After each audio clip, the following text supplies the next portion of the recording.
Hello, everyone, and welcome back to another super cool radio interview. I'm your host, Matthew Thomas. Thank you so much for tuning in. I have an incredible guest joining me at this time. He is a drummer for Raw, he is a drum tech for Nothing More, and he's a multi-instrumentalist with his project Fear of Water. Please welcome Dave Perry.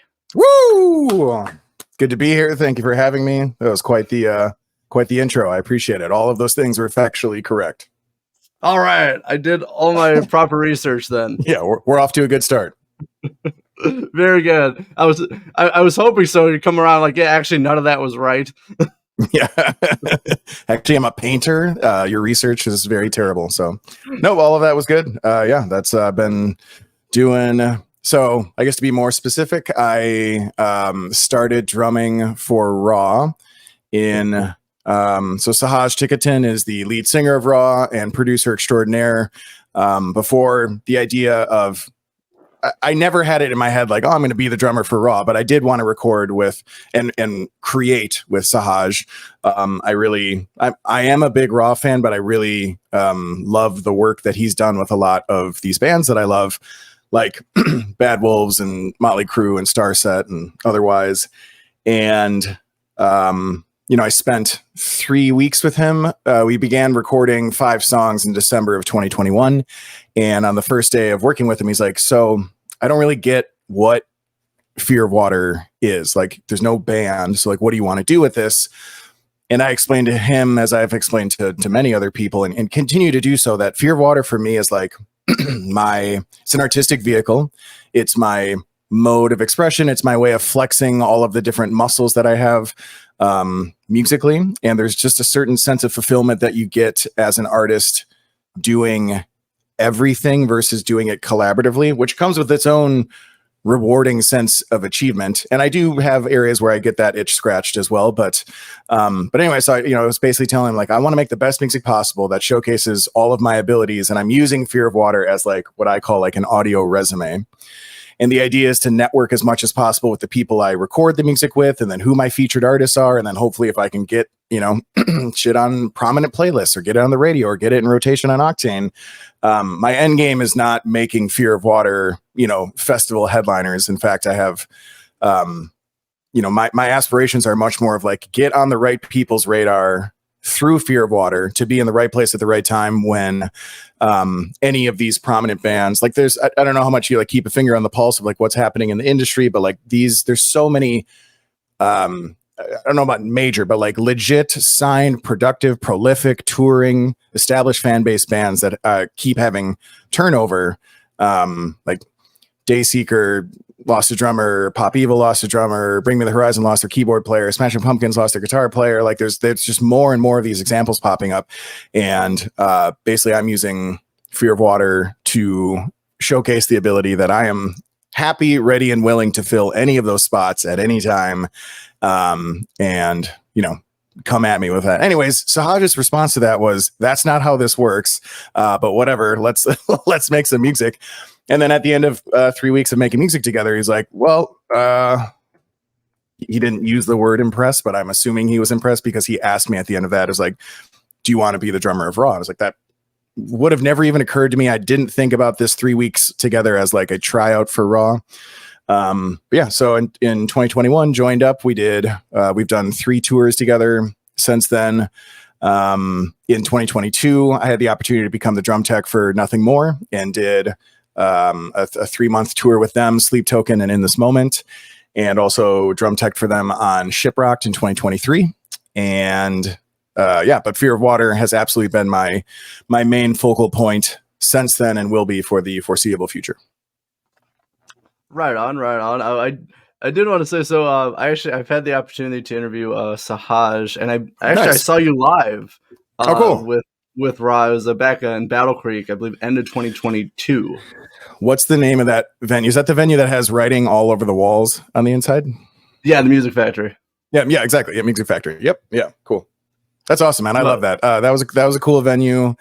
Good show, good crowd. I like that venue. It just feels different and more authentic than maybe some other ones. Like any venue that wants to have live music come there is great. Like, you're helping keep music alive. That being said, it's very clear that there are music venues, like structures that are built to facilitate and foster a live music world. And then there's bars that have a stage in the back. And happy to play at both, as long as both are run, professionally and with the intent of like putting on a good show, which means they've actually invested in their sound system and their lighting rig, and that they have someone running it who knows what they're doing, and that they've promoted the show. So if they've done all those three things, I'm never a snob about whether or not, this is a legit music venue. But that being said, Music Factory absolutely strikes me as like a legit music venue. So cool. Oh no, definitely, for sure. But getting back to what you're talking about with Fear of Water, so like I really like how like your concept of it, that it's really like a just a musical, like really it's basically just a resume, that you're putting out. I really like that. I like the concept behind it to try to fill possible spots from band member lineups and changes and things like that. I never really thought about it that way, but that's actually very clever. Well, I'm glad you feel that way. I have quite a few. I guess I'm somewhat of an anomaly. I've already had some managers pass on representing me because they're basically like a traditional manager, the way it's always been until maybe the advent of streaming and social media and individual musicians' ability to stand on their own in a certain regard. Like, it's always been like, it's the band's job to like make the band, write some songs, figure out what your aesthetic is. And then a manager it's his job to refine those pieces, sell it to, let's say, Capitol Records, and then he gets 15% of your signing bonus or whatever. So I don't have that like packaged thing that would allow a traditional manager in a traditional sense sell me. But that's not what I'm looking for. I'm looking for someone, and I do have people on my team, including my publicist who got you and me connected. Like, there are people, but I've been doing this by myself, every part of it, for so long. And coming out of quarantine, I was really like, life's too short. The world can stop spinning with not much of a moment's notice. So I need to start taking this more seriously and start upping the game, investing in this more, building a team around me, because I don't have a label or a management company that's going to do it for me. And so I do have people in my corner that believe in me and this kind of unconventional path that I'm on, and they're getting me connected to. It's a team effort, and it's like the bigger the team gets, the better it becomes, the stronger it becomes. And I feel like I'm on the path to getting connected with connected individuals who understand what I'm trying to do, even though it's not a conventional thing of like, we are Fear of Water, we're 5 guys and we have this aesthetic and we have this hit radio single, and like, go sell us and get my song on an Apple commercial. Which, again, I understand it's unconventional, but also like, we have more than enough conventional. So I'm trying to be something a little different here, trying to be a point of differentiation, trying to give people, both listeners and industry people, like something new to work with. So we'll see. So far, so good. Well, I'm glad it seems like you're off to a good start so far. But being the conventional versus like an outlier of it, like I even with my podcast, I've experienced some with that from like other industry people that like, oh, you have to be a certain aesthetic or you have to look a certain way and stuff like that. And obviously I do many stuff conventionally, but there is some stuff that I like to do differently, as per industry norms. And sure. I think it's always good to be just a little bit, have that unconventional in you. Yeah. What would you say there's something about your show or your approach to, I guess, music journalism that kind of goes against the grain? Well, because I feel like a lot of them try to focus on like, like the huge, like, or like the huge, bigger, like touring musicians. And I like to focus on like a lot of different musicians. I don't really stick to too many. Like, I do stick to like rock and metal most of the time, but I try to, I don't really try to stick to a genre unless, obviously I do sometimes, but I like to just be all over the place. And like, people are like, oh, you got to focus on like a certain avenue and stuff. And I just like interviewing musicians from, different backgrounds and genres. Oh yeah, man. I mean, there's definitely a double standard, or like a catch-22, whatever, of, to your point, a lot of that kind of press, podcast, interview, whatever apparatus tends to, as like aggregate whole, tends to support the people who are already supported. It's like you reach a certain echelon of success, and then there's this machine that gets you caught up into its gears that keeps you afloat. And I feel like that there's not enough legitimate tendrils of that machine that's like pulling up pieces into it to help, feed the pipeline. At a certain point, all of your favorite bands were unknown local bands that no one wanted to give a shot. And, they got some break, or someone did, or some act of chaos occurred that got them in front of the right people. But yeah, totally to your point is that like most people want something that's like a worthy headline of an already notable band so that you can get the clicks. And so, yeah, I appreciate people and shows like you taking the time to, sit down with independent, relatively unknown artists, because it's kind of a precursor to them becoming not independent and not unknown. So thank you for doing what you do. Of course, I really appreciate it. And there's been people who I consider, close friends and stuff like, oh, I watch some interviews if I know who the band is, but I don't really care if you interview someone I don't know. I'm like, oh, that's cool. That's good to know. Yeah. It's a weird preference. It's like, if you already know who the band is, especially if they're really established, it's like you've probably heard because they're probably getting asked the same questions on a lot of these shows that you listen to. You're probably going to hear a lot of the same answers. You're not really like learning anything new. You're not expanding your horizons. That's not to say that there isn't whatever. The enjoyment of music is totally subjective. So everyone's going to have what they like and they don't like. And so by giving new artists either their music or an interview a chance, yes, of course, there's a chance where you're like, this did nothing for me. I did not enjoy this. This wasn't good. But of course, there's also the opposite, which is worth way more. It's worth the gamble of like investing 15 minutes to see if you're into it, to see if like, oh, holy shit, this is a cool story. This is a cool perspective. This is music I didn't know was out there, because we're bombarded by so many things on social and streaming and satellite. And yeah, man. So, you're giving people that opportunity, but it does require listeners to be open-minded enough to be like, oh, I'm going to check this out. And I guess the best way to do it is just follow a show and just listen to every episode as they come out. Like, just give it a shot, give it 10, 15 minutes. If you don't like it, turn it off. But like, don't just limit yourself to like only stuff I know. Because if you did that with like, imagine doing that with like food, like what a joyless life that would be. So yeah, come on, people, get adventurous. Exactly. Like, I'm back in school now. I started in January, and I'm back to learning, different stuff every day with, the course material I have to read and the quizzes I have to take and stuff like that. Yep. And it's definitely like, I feel like it's kind of, obviously it's helped me kind of think differently, but also apply what I've learned to my real life as well. So it's definitely something like always expand your horizon with stuff and try stuff new, because you never know where it's going to take you. Sure. What are you going to school for? Communications, which kind of makes sense for what I'm doing. So it does make sense. Yeah. Nice, man. That's awesome. It's always good to invest in what you want to do. And it's entirely possible that you will make connections academically or learn skill sets that you totally didn't anticipate that will open totally new doors for what you're doing now, or maybe put you on some completely different path. That's kind of my philosophy about what I'm doing right now. I mean, like, I had that if you asked me to like map out my future, even if it was my like desired future, like randomly becoming, not randomly, but unintentionally becoming the drummer of Raw was not on my vision board. In fact, becoming the drum tech for Nothing More, a band that I fucking adore. Like they have such a special place in my heart. There's I can't say enough good things about Nothing More, but at no point in time, like if you asked me to list 50 things, 100 things that I want to achieve in my musical career, being a drum tech at all would not be listed. But the stars kind of aligned on that. And I also had an opportunity to like step in for a friend who was the previous drum tech and needed to step away. So I was able to help a friend get really good industry experience, see more how like the sausage is made. I'd already done plenty of touring and I've been a lifelong drummer, but like to be on the front lines of the crew and really get a deeper technical understanding of all of the different positions like monitors and front of house and guitar tech and everything. They really are the unsung heroes. And especially in like bigger level shows, some club shows, but definitely theaters, arenas, stuff like that.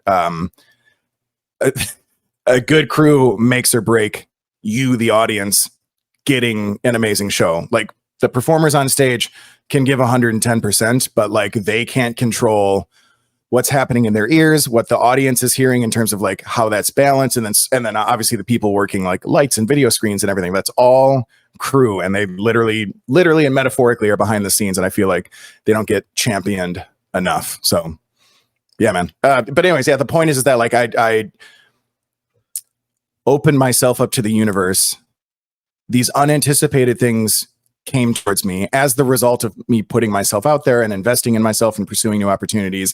And not that I impulsively was just like, yes, I'll drum tech. Like I put serious thought towards what that meant, and stepping away from my life for 3 months, and having to learn some new technology very quickly, and just all of these things. And I'm really glad that I said yes. But like, again, these things weren't on my radar at all. They came my way. I, put a lot of thought and strategic thinking into it, and I think I came to the right decision. So anyways, I encourage you to do the same thing. Maybe it's for this show, maybe it's not. But yeah, be open to what the universe has in store for you. Oh, definitely. For sure. I'm curious for you. Like what was, obviously you said, big learning experience, being a drum tech for Nothing More. What was like the biggest thing you learned from this experience?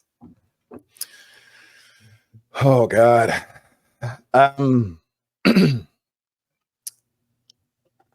not speaking out of school when I say that the tour was horrible. Nothing More, every member of Nothing More, everyone on that tour from every band and every crew member would tell you the same thing. It was just like whatever could go wrong did go wrong in spades. Like we hit a bear on the freeway on the way to Aftershock and almost missed our set.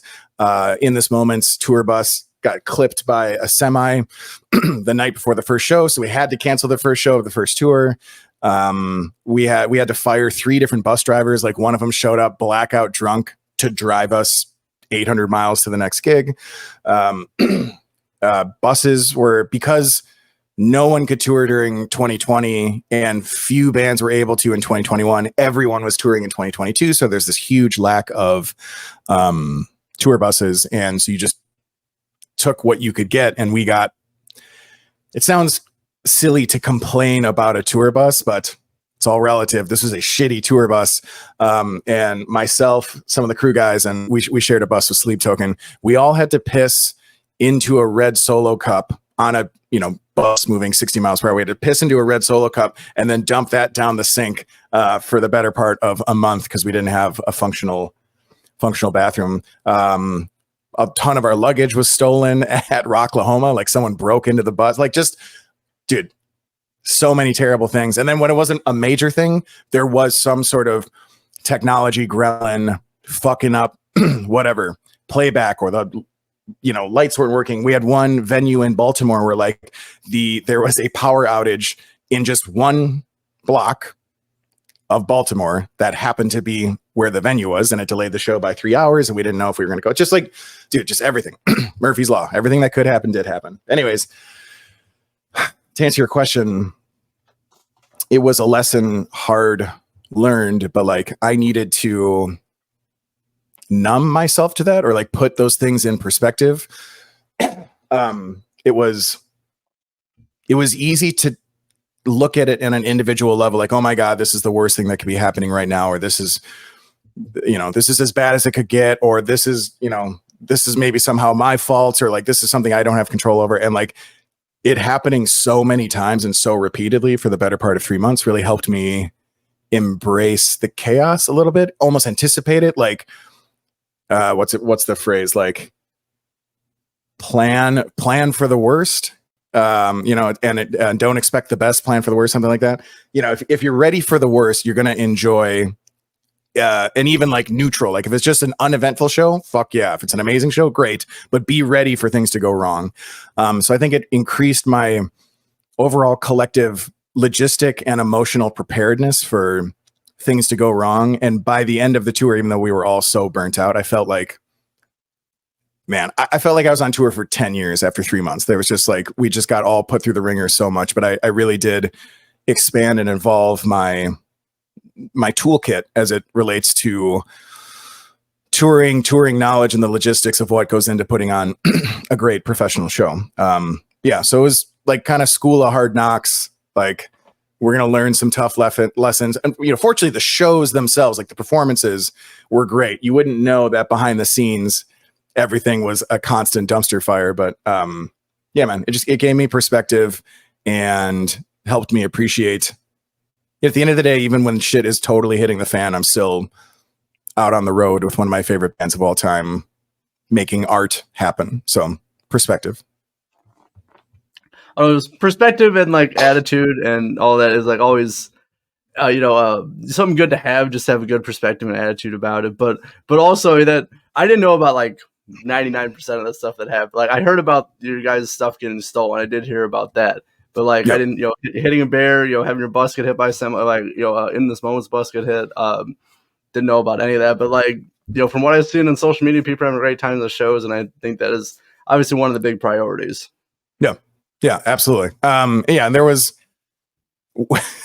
We tried to stay relatively tight-lipped. We didn't want our personal or the band social media feed to be just this parade of bad news of, hey, we're on a cursed tour. Let's see what how we get shit on by the universe tomorrow.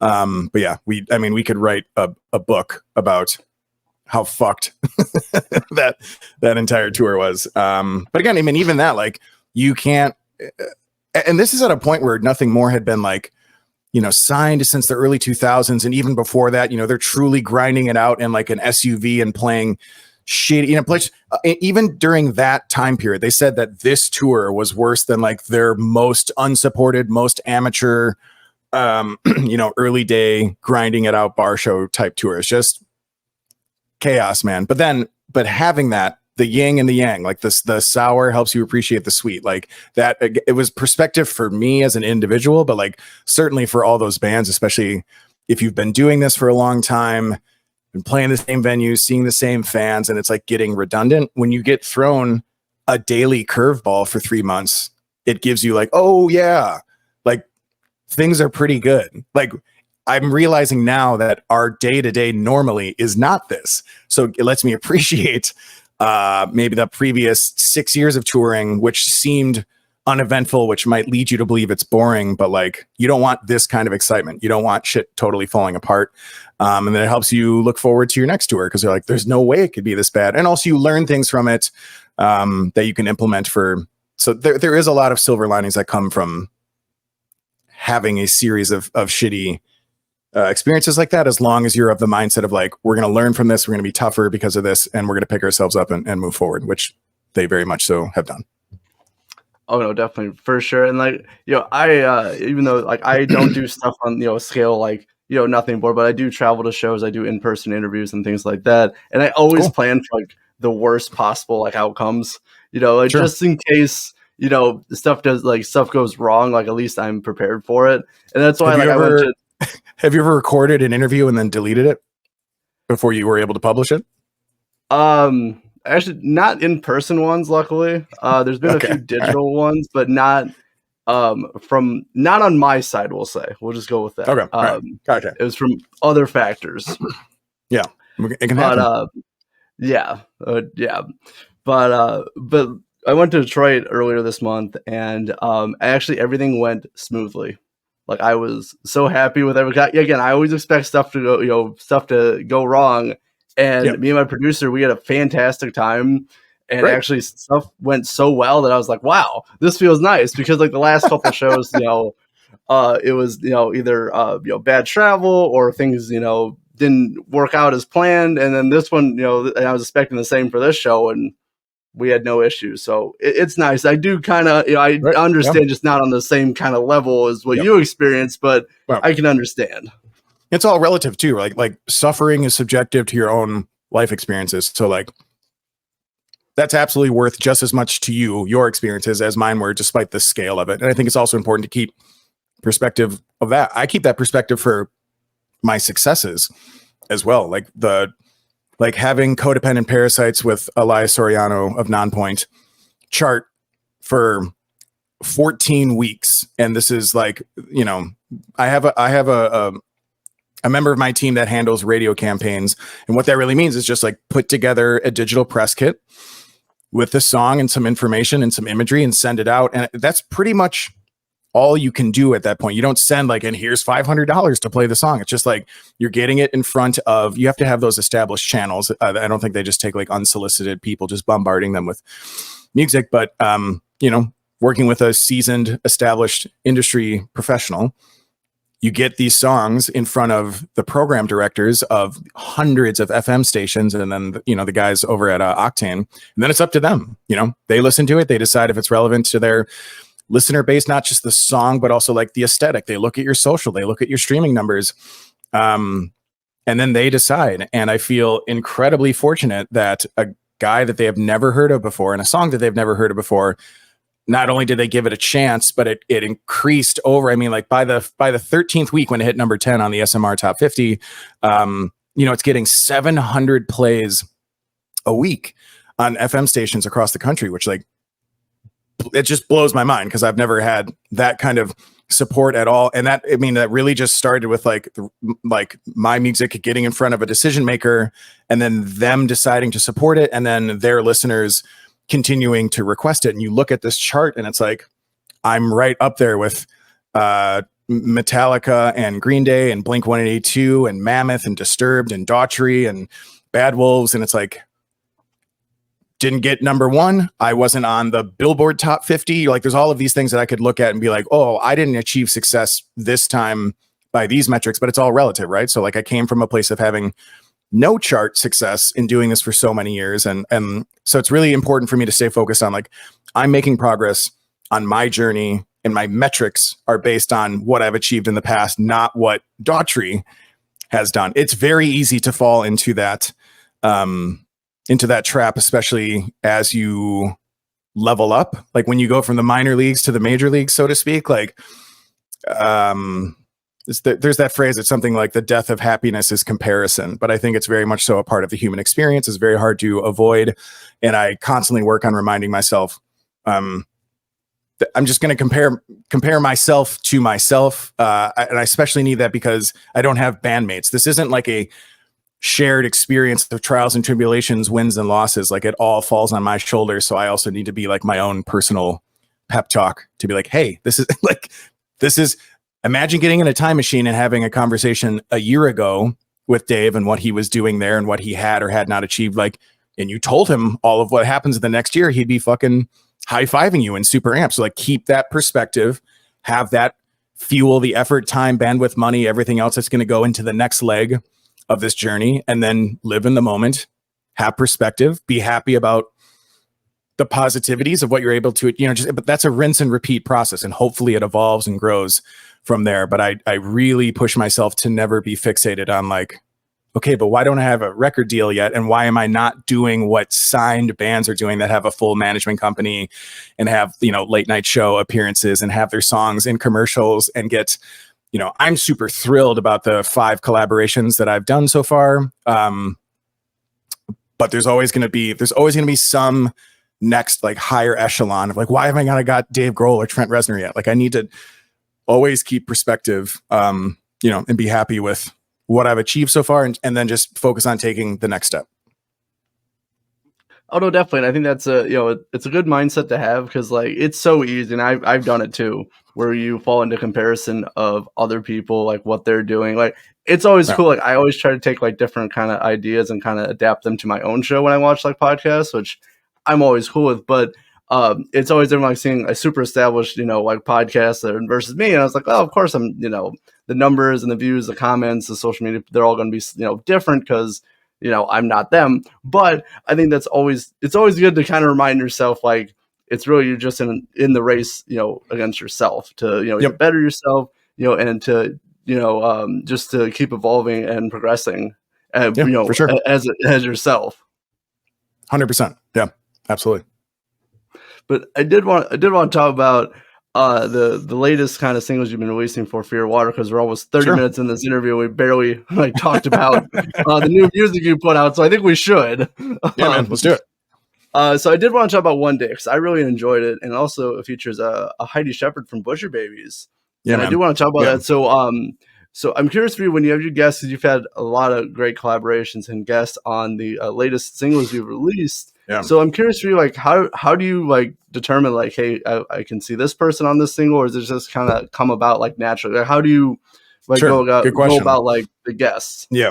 Well, so far I've worked with Marcos Leal from El Nino, Heidi Shepherd from Butcher Babies, Aaron Nordstrom from Gemini Syndrome, Sahaj Tikatin from Raw, and Elias Soriano of Nonpoint. And the next single is with Clint Lowry of Seven Dust, which is a very huge deal for me. Like he's a literal like lifelong inspiration to me. He's in that holy trinity for me. It's like Trent Reznor, Dave Grohl, Clint Lowry in terms of these like talented, prolific, accomplished multi-instrumentalists who have the longevity to go through all of these different evolutions and iterations of the music industry and to still be standing strong today and be doing some of their best work. So to make music with Clint Lowry means a great deal to me. But to answer your question,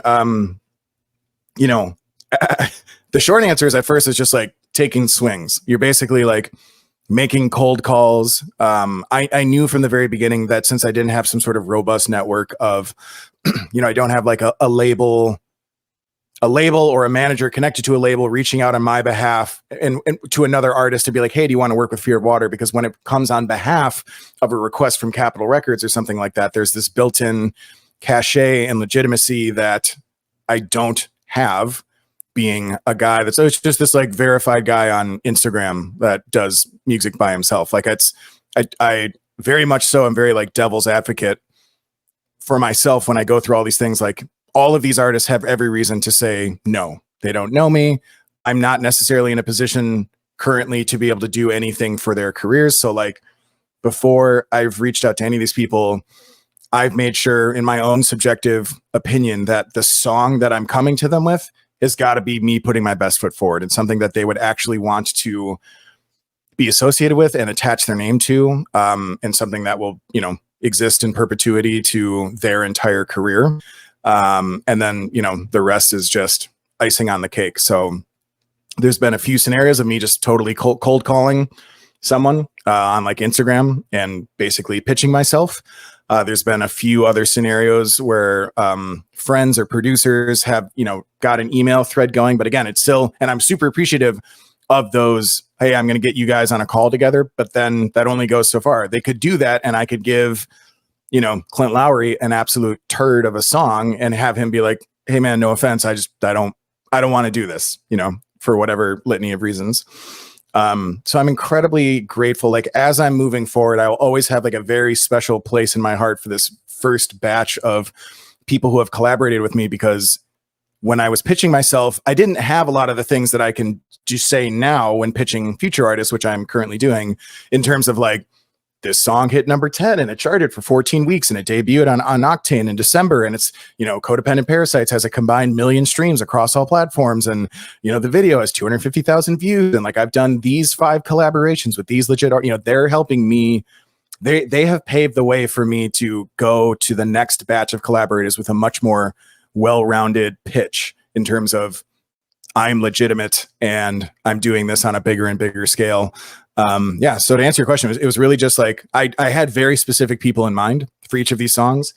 But it was just a matter of a little bit of luck and chaos and in a few scenarios, people making introductions. But at the end of the day, it came down to, is the song good enough that these artists want to have their name attached to it? The one exception to that, though, is the song that you're bringing up is Heidi from Butcher Babies. I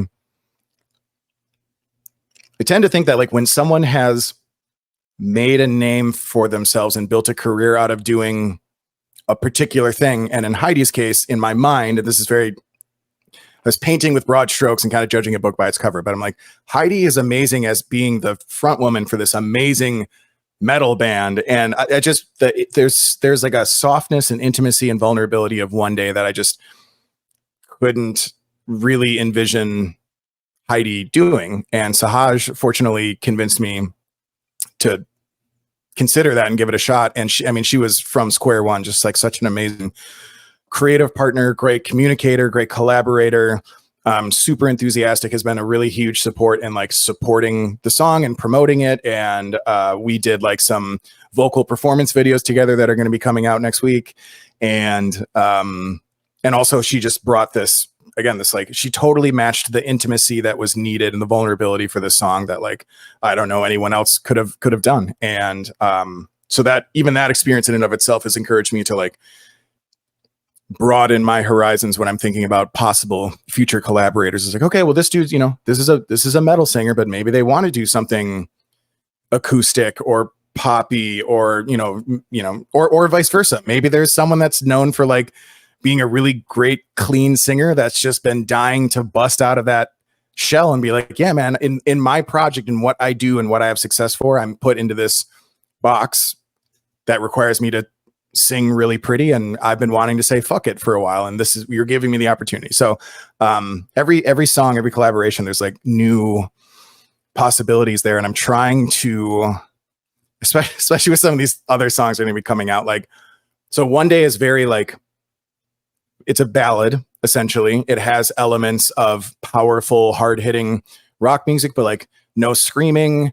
It's definitely something that will have like crossover appeal to like alternative audiences and people who are maybe intimidated, scared, whatever by heavier music. But like as soft as, or just as approachable as this song is, I'm currently working on some other stuff that is the exact opposite of like not approachable at all, but stuff that I'm very happy about because it's just like so brutally heavy while still being Fear of Water. Like I really want to explore this entire spectrum of rock music while still being true to myself, my sound. I don't want it to sound like 10 different bands when I explore 10 different areas of how rock music can be approached. And I think so far so good on that. And yeah, man, to answer your question, it was just like kind of dumb, crazy luck. The music stood on its own.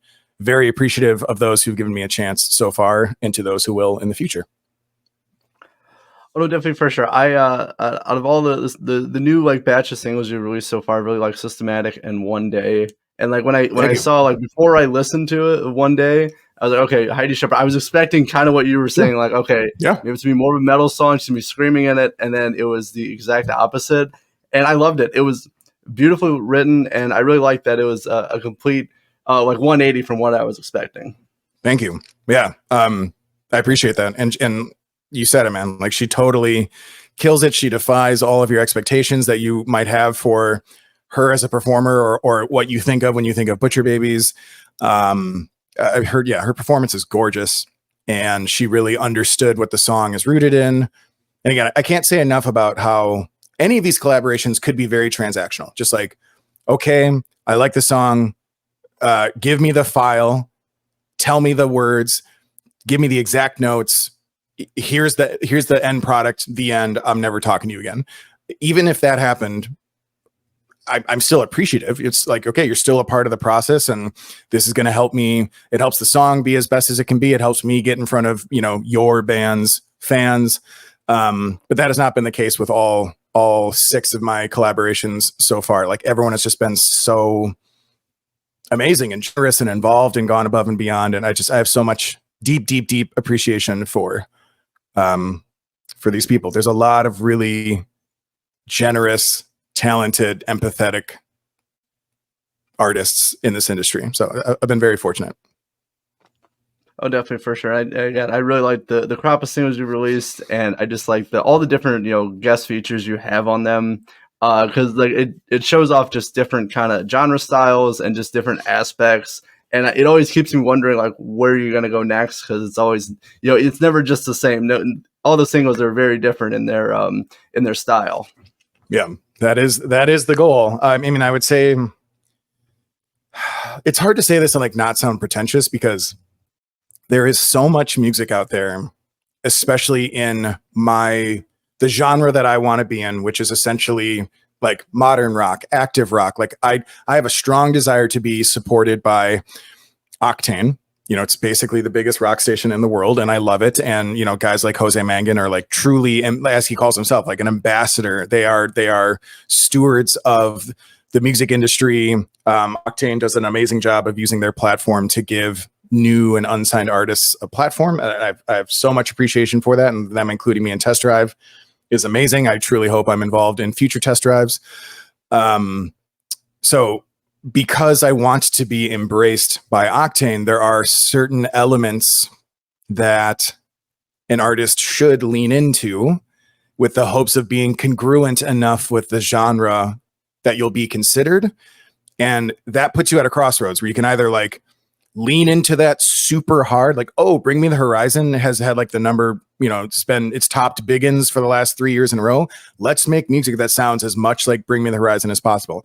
a lot of bands do that and succeed at that. A lot of bands do very simplistic, like the first 3 Days Grace album.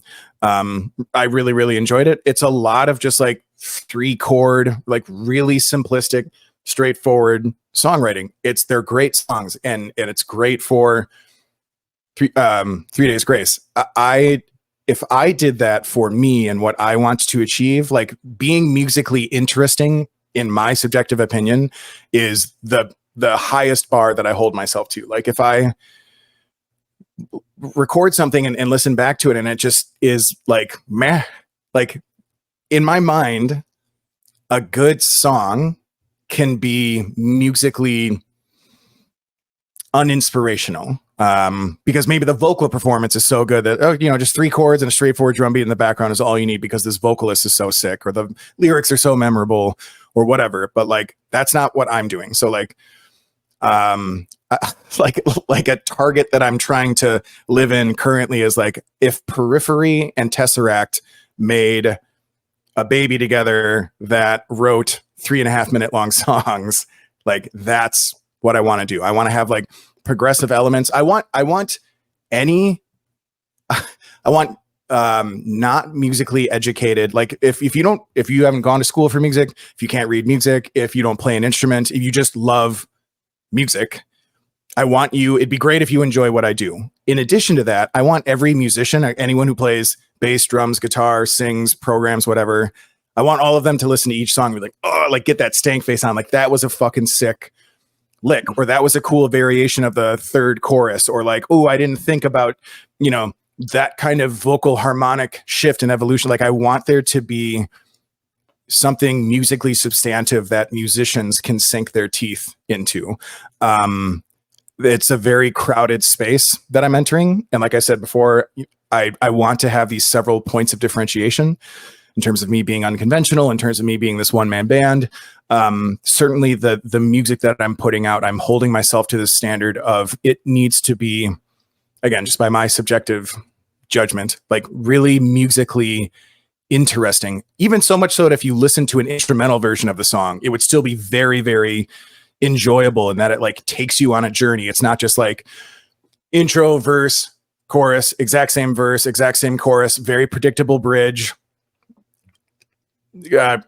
chorus, ending. Again, there's nothing wrong with that for other bands. I'm just saying that like the standard I hold myself to and what current and future fans of Fear of Water can expect is I want to take you on a musical journey. I want every single to be unique and just unexpected. I want you to have those moments where you're like, oh man, like didn't see that coming, or that was super tasty. I just want it to be like a fulfilling experience by so many different metrics other than it just being like a good song, if that makes sense. No, it definitely does. And I like how, like, there's a lot of balance with it. It has to be radio consideration, has to be for people who are not, don't have really musical background, but also people who do have a musical background. There's a lot to like balance when you're creating a song that at least and then obviously that you enjoy and that others will as well. For sure. And the thing is that like I have, again, this will sound conceited, but it's just a reality. Like I have the skill set, and so like if I wanted to make a song that sounded as much like Bring Me the Horizon as possible, I have the ability to write that, and I work directly already with the people who have either worked directly with Bring Me the Horizon or tangentially with it, enough to know that they know exactly what guitar tones they use and what drum program they use and who mastered it. And like, there are all of these boxes that I could check to take that path, which seemingly could guarantee it's a path of least resistance for traditional success. And I just truly don't want to do that. There are more than enough bands who are already on that path. I wish them all the best. A few of them will find success. Most of them won't. Yeah, man, it's important for me to be musically different and hopefully interesting and enjoyable to both musicians and non-musicians alike. Oh no, definitely for sure. And also just being like genuine to yourself too. Like you can, as you said, you can make music that sounds like Bring Me the Horizon, but you're not. It's not what you want to go for. Totally. I couldn't agree more. And we'll see. The thing is that there's also tons of fans out there who only want like Bring Me the Horizon is my favorite band. Therefore, if your band sounds like Bring Me the Horizon, I'm by default going to like you. And then there's other people who are like, no, I already have Bring Me the Horizon. I don't need another one. The thing is, that's part of the like good thing about the ubiquity and how widespread, how like accessible so much music is now, not only with like FM, but satellite, and certainly everything on streaming. And tons of people use YouTube like as their main source of music. So like whatever you like or whatever you're into, and maybe you don't even know what you're into yet, it's out there. You just need to find it, or you need to get connected with a community that can share that with you. There's so many good groups on Facebook, for example, that are great about sharing new music, new artists. And but to your point, like without sounding holier than thou or whatever, like it is important for me to keep my integrity in terms of like what I envision Fear of Water being and continue to be. And if that doesn't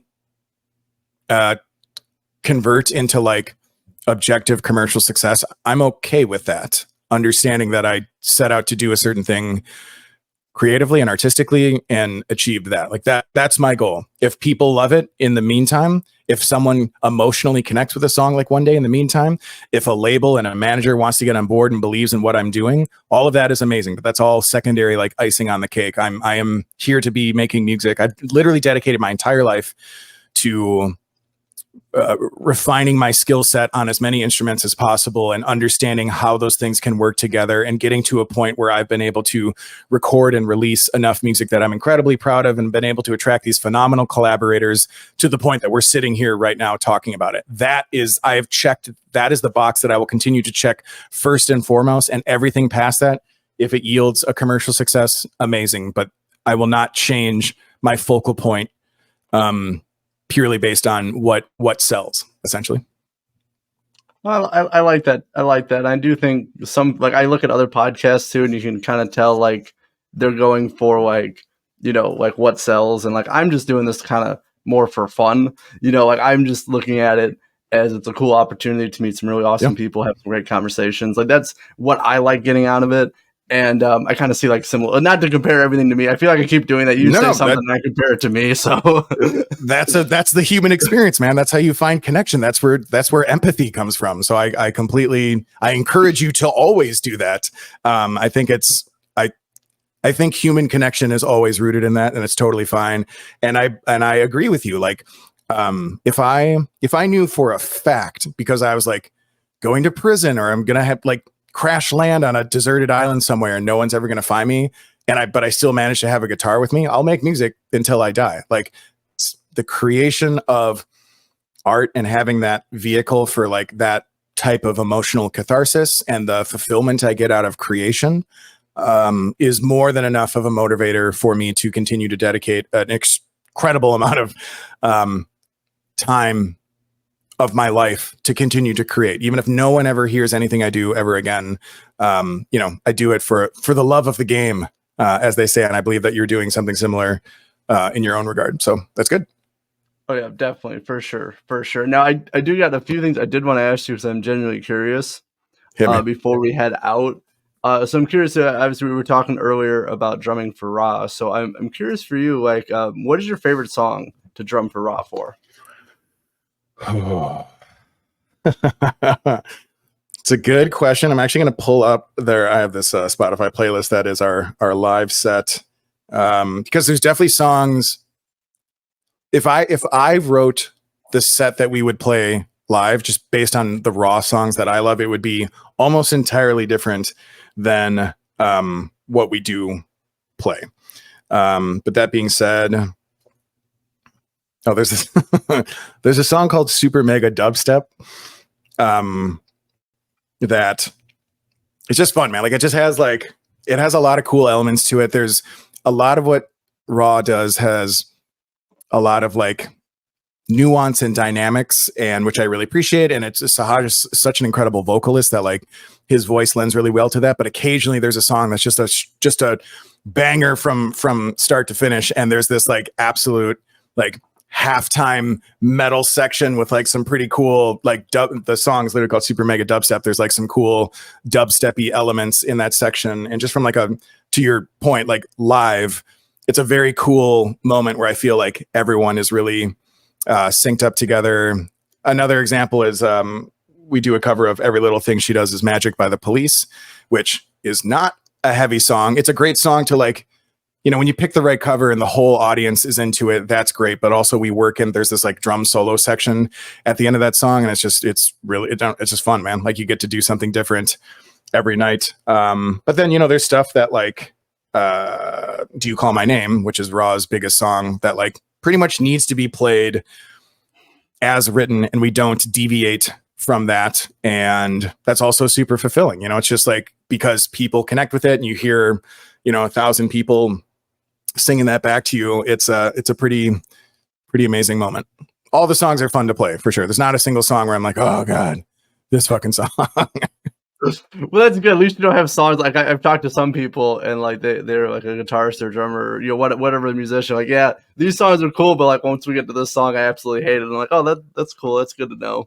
So there's a song called Jezebel that I always prefer to play towards the beginning of the set because it's the most like taxing in terms of it's like a ton of double kick work, and it's just like it's an exhausting song. It's a very cool song, but like I would rather get it out of the way earlier in the set and then kind of just like let my hair down, so to speak, for the rest of the set, where it's just like I find myself actively thinking during that song, like, okay, here comes this part, and then this tom fill here, halftime, boom, and stop, choke the cymbal, and double time, here we go, you know. So I don't do that on the rest of the set. So, and you know, if we toured on that for 5 years, I'm sure we get to the point where it's just as know it like the back of my hand, like everything else. But yeah, that's currently my least favorite, just in the sense that it requires the most like most of my mental bandwidth to execute properly.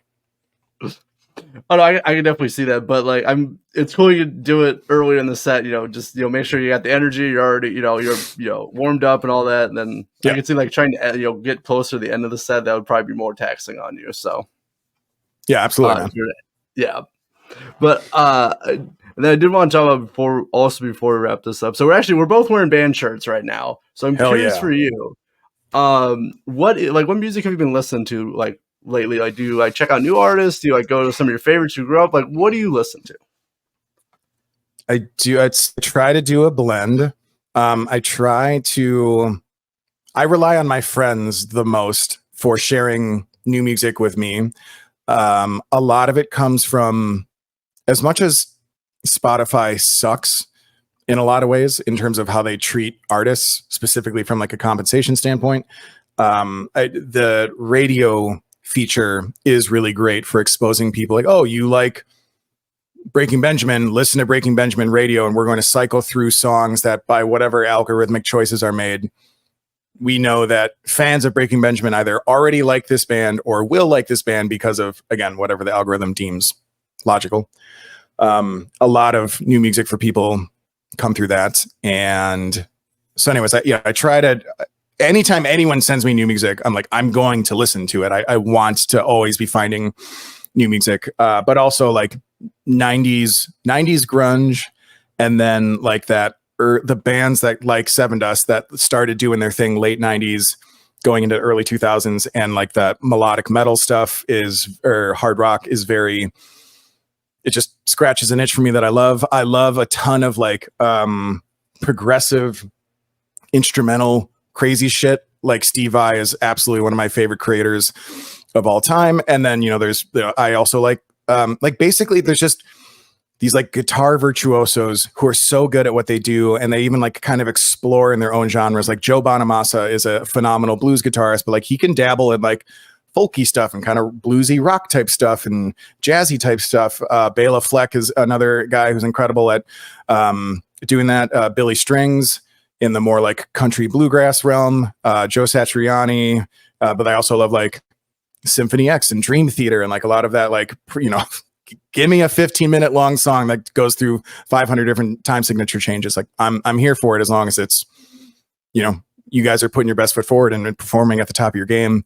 I also love like I love Coldplay and Duncan Sheik. I also love like Slipknot and Spineshank, and like there's just, for me, like good music, like Chris Stapleton. Like there's a ton of music that I really, really enjoy. Like it sounds vague and almost cliche, but like in my mind, good music is good music, and I want to give everything a shot as I can. Today, I was listening to a lot of He Is Legend. I don't know if you're familiar with them, but just like I think the name, that I'm not really familiar. Just the Hallway, their new album, which they recorded with Nick Raskulinecz, who's now works in the same studio as my guy Kyle O'Dell. This dude has recorded so many like incredible. Just look up his Wikipedia, man. Like, there's probably an album that you absolutely love that this guy has had hands on, and including this one. And He Is Legend just does a good job of like, I think similar to what I was describing. They're doing like musically interesting stuff that's under 4 minutes, like, and it has a structure that's recognizable but not templated. It's just interesting. Like, it's a unique, cool, energetic, diverse, authentic album. He Is Legend, The Hallway. Go listen to it. Right, I'm always looking for new music to check out, so I definitely will give that album a listen. Cool. All right. So now, close on this interview. So I know we talked quite a bit about Fear Water, Raw, Drum Tech, For Nothing More. So like, what's the rest of the 2024 looking like for you? It's definitely a lot of creating and releasing music. It is entirely possible, especially given the type of opportunity that I described to you, where it's like a band has turnover. Typically when that happens, it's at a terrible time for them. Like Sepultura just started their it's supposed to be like the crowning achievement of their entire career, encapsulating 30 years of work or whatever. And they just began their final tour, and a week before it started, this is my understanding, could be wrong, 1 or 2 weeks before it started, their drummer quit to go pursue new endeavors. And he's a phenomenal drummer, and I understand him being like, okay, Sepultura's done, but I'm not done. I think he just kind of jumped the gun a bit in terms of like, it's like, I'm not even going to finish up this tour. I'm going to use the momentum that I have now. But they quickly replaced him actually with a guy who I'm blanking on his name right now, but he's been featured on Drumeo. He has a great, social media drummer sounds pejorative. But he is a phenomenal musician who built a brand around his skill set, and social media was a big part of that. And he, he'll do something where he'll do drum breakdown videos of like iconic solos or super difficult parts in music of a wide variety of different genres. Like I said, he went on Drumeo. And I would not have envisioned him becoming the drummer of Sepultura, but I have no doubt that he will absolutely crush it. It's just like, I'm used to him doing like the jazz drumming and stuff like that. So it's just, it's great. Anyways, that's kind of an example of like how I envision something happening for me. And it could happen very, very last minute. So 2024 might get totally fucking derailed. I currently have 5 songs that are already recorded, and I'm in talks with other potential collaborators and figuring out which song is good for them, or if they're even going to be involved, while starting new conversations. I'm currently right now, like as soon as you and I are done, I'm picking up this guitar that's next to me to continue working on finishing up 3 new pieces of music that are being engineered by Joseph McQueen, who's worked with Bad Wolves and done a lot of work with Howard Jones solo projects after Killswitch Engage. He does really amazing work. Some of this stuff takes an incredibly long time to like see the light of day. So even though it makes my life more stressful, I'm beginning to intentionally overlap. I'm basically starting a new project with Joseph McQueen while I'm still just neck deep in the songs that I already have going with Kyle O'Dell, because I know how long this stuff can take. So I'm 2024 is creating a ton. I hope to it would be amazing if I could do close to once a month, maybe more realistically every 6 to 8 weeks, releasing a new collaboration that, again, I'm exploring different artistic, emotional landscapes, whatever, new instrumentation, new tunings. I hope to work with certain collaborators that you just don't see, like what, Vanessa Carlton, like what is the, it's not going to be that, but like, I want to throw you some curveballs. I want to surprise and delight, as they say. But a lot of that, comes from behind the scenes, networking and luck essentially. But yeah, so it's just going to be a ton of music writing, creation, mixing, production, releasing. I'm recording 4 music videos in Houston in April that I'm very excited about. I think having a visual execution of your music that matches the level of production that you put into the music itself, I think those things are equally important. Like, I care more about the music, but I would never want to half-ass it on, and this also includes like the album artwork, like every component that is an extension of the song itself, I take very seriously.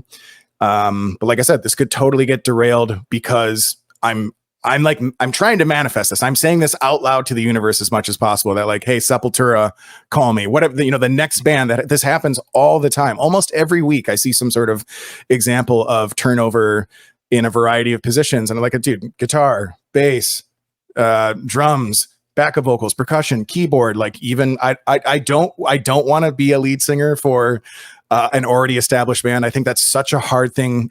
There's very few examples of a established band replacing their lead singer and continuing to be successful as that band instead of becoming a new project. I don't want to. I'm trying to find the path of least resistance while still bringing 110% of myself to the table. So basically everything except for lead singer, I'm ready to do starting tomorrow. And I'm open to that when the universe throws it at me. But in the meantime, I'm just going to keep going down this path of making the best music I can and working with the most interesting variety of collaborators I can, both in the studio and, in terms of what the final product is for who I shoot music videos with, who I have design album art. I just, if you look, like, people should look up 2 videos you should look up for me to understand what I'm talking about.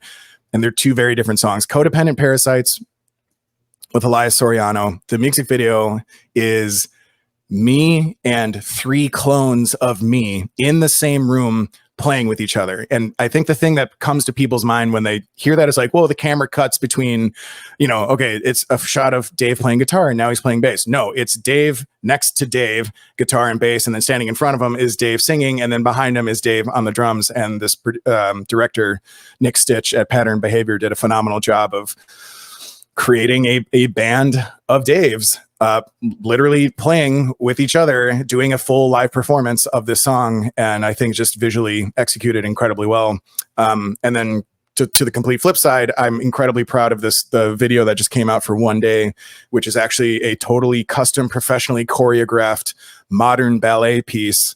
That phrase that I just said is a sentence I've never said and wouldn't think I would ever say.